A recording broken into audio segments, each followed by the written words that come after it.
Good morning, Facebook. It's about 6:20 a.m. on Thursday, and I've had some coffee, which is always awesome. I don't usually do videos, but I'm gonna give it a try this morning. I may be very awkward with like whether I look directly into the camera or whether I like look off to the side or something. 'Cause I don't do this very often. But I have a friend on Facebook that recently posted a Facebook Live video talking about her testimony of how she came to know the Lord Jesus Christ and um, how her faith helped her uh, through the birth of her son, which was um, really rough at the beginning, very similar to mine and Hannah's daughter, Juniper. Um, I'm not doing a live video because I am just not that cool and don't have that many followers, but I think this will suffice.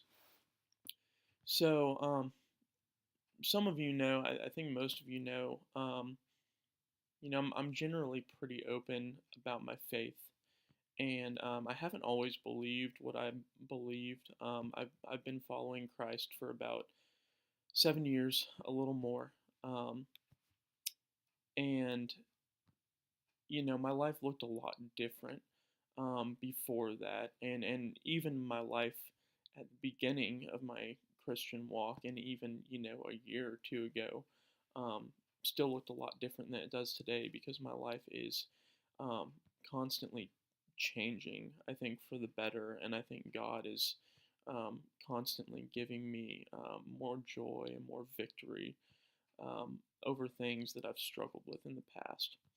So I kind of want to run through my testimony of how I ended up giving my life over to Jesus. I have a lot of friends from high school on here, uh, that probably knowing me from high school, I did not at all resemble a religious uh, person, in any way, shape, or form back then.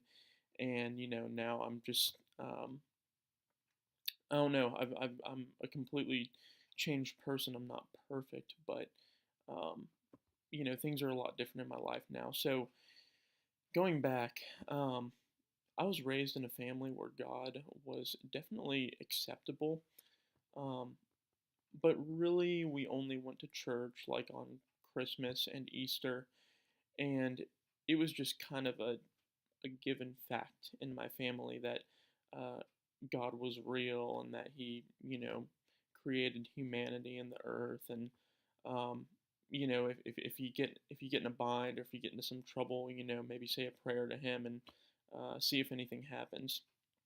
And so, like I said, I think God was acceptable, but I don't think we actually took. Um, I don't think we actually took Christianity very seriously in my family. So, leading up to when I was about 13 years old, I was a very moral kid, a very quiet kid, shy. And around 13 years old, one of my childhood best friends actually invited me to Blue Springs Christian Church. And for about the next year and a half, um, I went with him to the youth group and the services, and we went on a couple retreats. It was great. It was a really good time of my life in that regard, just like making new friends and everything. Um, but I was definitely already starting to struggle with things and be corrupted by the world. I mean, I was exposed to pornography when I was 11 years old, so I had already been um, kind of getting into that stuff while at the same time, going to church a little bit and um, just trying to find my identity some. And anyway, toward the end of eighth grade, I actually got baptized at Blue Springs Christian Church. And I think I thought I knew what giving my life to Jesus meant, but I didn't really know because within a few months after that, um, I basically got a whole new friend group, and they were, definitely interested in, um, I don't know, having new experiences, and some of those experiences had to do with drinking or having sexual experiences with women or whatever it might be. And then later in high school, I got into drugs a little bit, not much, but all of that's kind of part of my story. And throughout high school, I definitely paid no attention to God and did not care whether I was going to church or not and whether I had a relationship with God, because from my observation, it just seemed like most actual Christians were hypocrites anyway, because they went to church on Sunday and then, throughout the rest of the week, they would just behave completely differently, partying and um, just doing whatever they wanted. And I always told myself that I would rather be just a bad person than a bad person and a hypocrite. Uh, Really interesting way to view life there. So throughout high school, I continued to, try to have more experiences, um, partying, drinking, losing my virginity, things like that. And, even the whole time during that, there was always this void inside me and this emptiness where I felt like there probably is something more, but I don't really want to seek it out right now, um, because I just kind of want to do my own thing. And I went through high school, continued that pattern, went through first year of college at UMKC, and continued that pattern. I was still living in Blue Springs. Um, but in my first year at UMKC, I was working at Dairy Queen in Blue Springs, and also going to engineering school.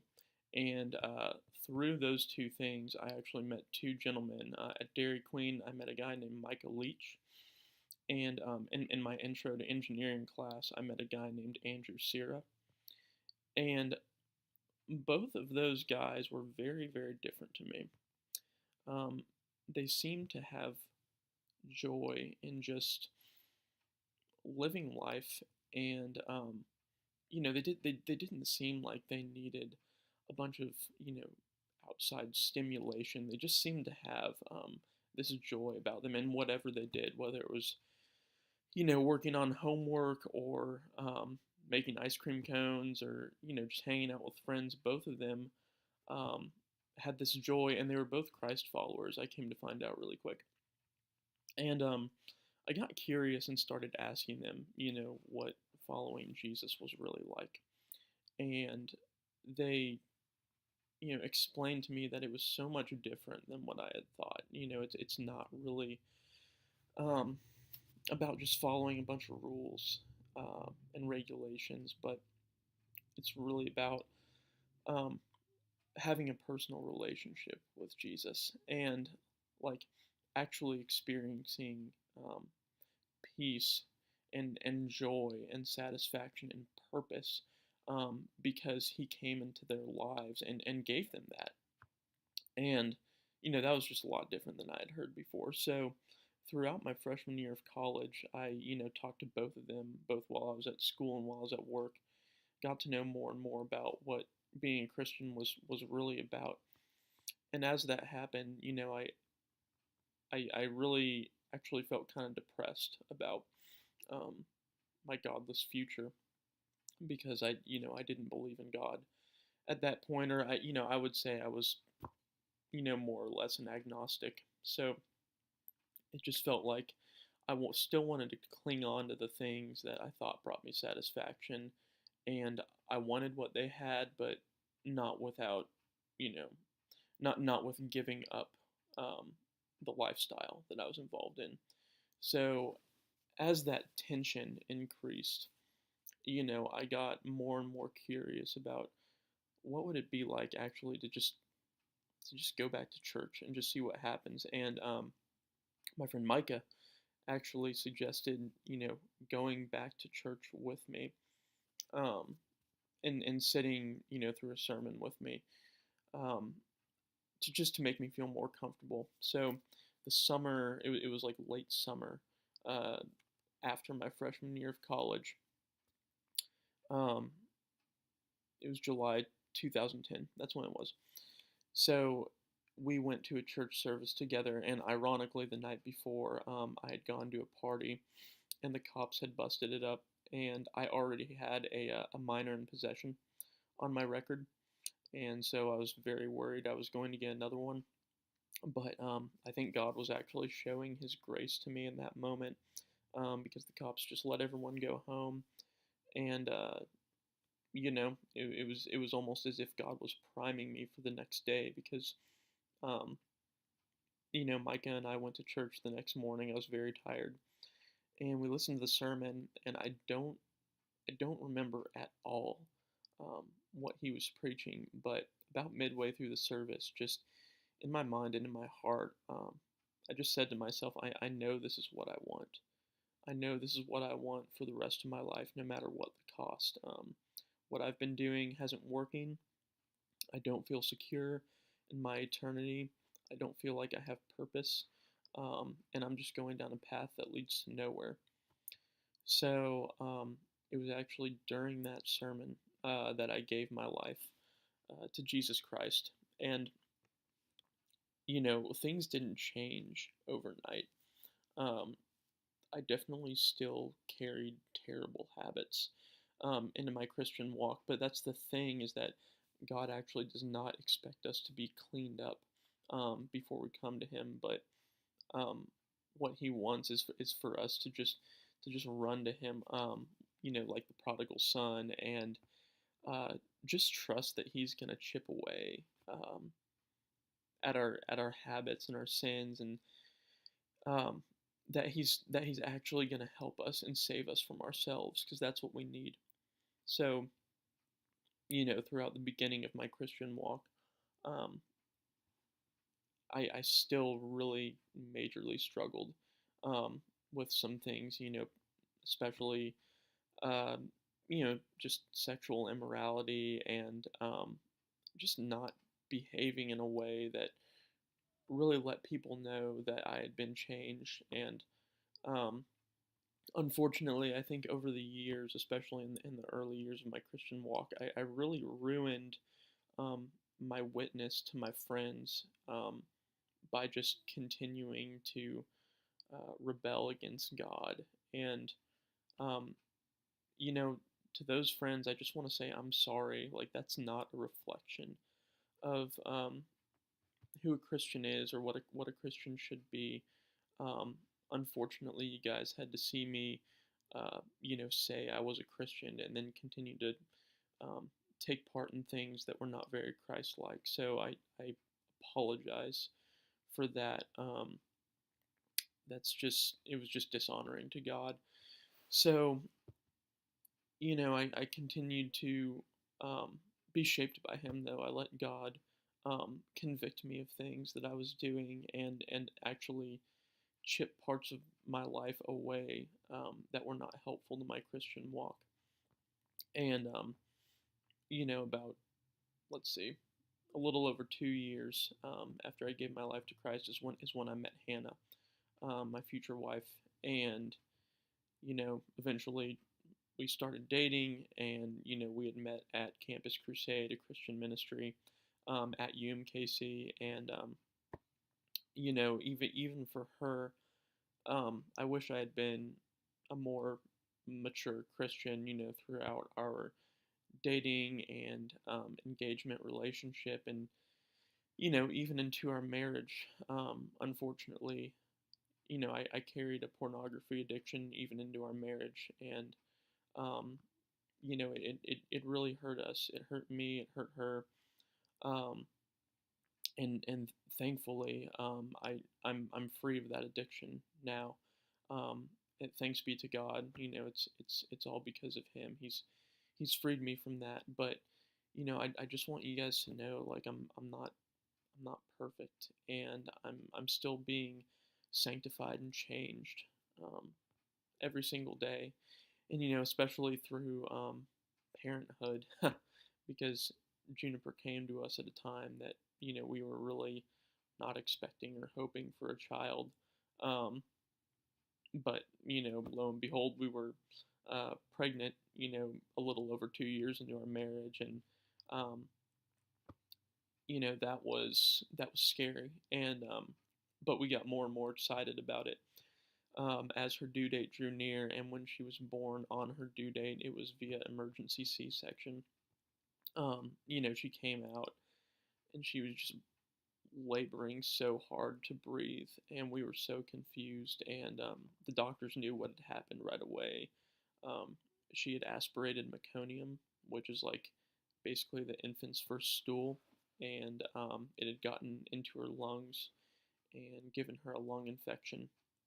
And um, years ago, the mortality rate was pretty high on this, but the doctors seemed to be like, well, we just need to get her on a breathing tube and antibiotics and a feeding tube, and then, we'll just kind of see what happens. I think, usually they they'll start recovering, but we'll just have to see.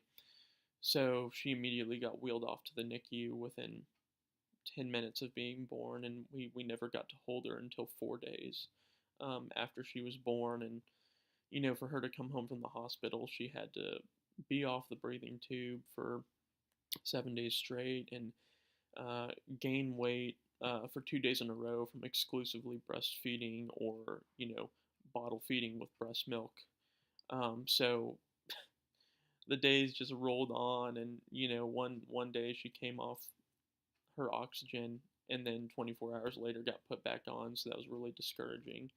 But Hannah and I just kept praying and begging God to just heal our little girl, um, and give us the faith that He would be good enough to get us through this with strength and confidence in Him. And surely enough, she eventually got off the breathing tube for 7 days in a row, and then miraculously gained weight 2 days in a row after that.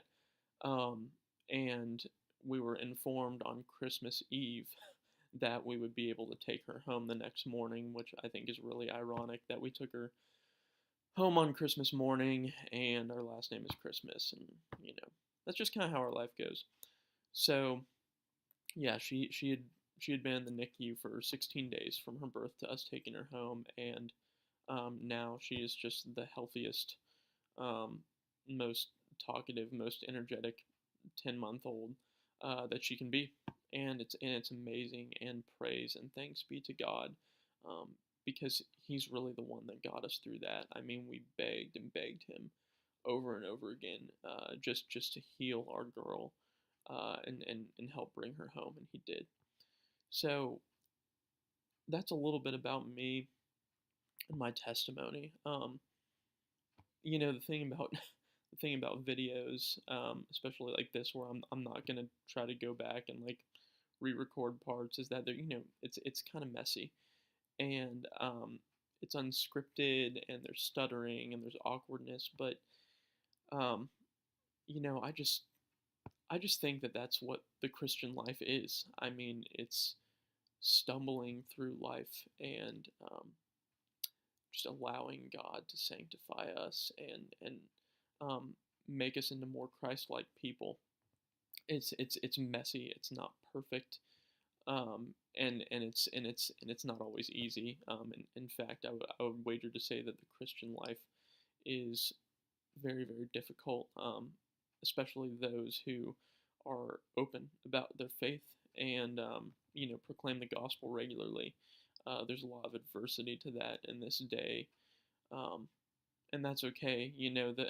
The only thing we can do is keep preaching the message. So, um, to my Christian friends, I actually do challenge you to make a video like this, just an unscripted, messy video about who you are in Christ and how you came to know Christ. And to my non-Christian friends, um, this really is an invitation to believe. I implore you and invite you to surrender your life to Jesus Christ, and you don't have to clean up your act.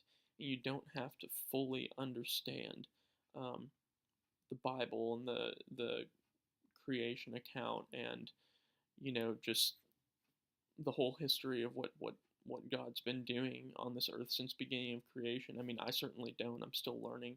Um, but I really do believe there's a heaven and a hell, and I believe the only way to be reconciled to God, to spend eternity in heaven with Him, is through His Son's sacrificial death and resurrection. Um, and I believe all other ways are uh, invalid and will actually lead to eternal damnation. And I know people don't want to hear that, but that's what I believe to be truth. It's what I will always believe to be truth from here on out. And it would actually be hateful of me to not invite my non Christian friends to believe, um, because I really do believe it's life and death. So, if you need to talk to anyone, message me or comment on this video. I'm always open to discussion and just explaining the gospel more. And once again, just want to shout out to Mallory Robinson, who was just so brave to make her video, and it was just so ridiculously inspirational. And it just really made me want to do something like this. So, Mallory, thanks for that. And the rest of you, I just really hope that this was helpful for you. Anyway, guys, have a good day, and I'll talk to you soon.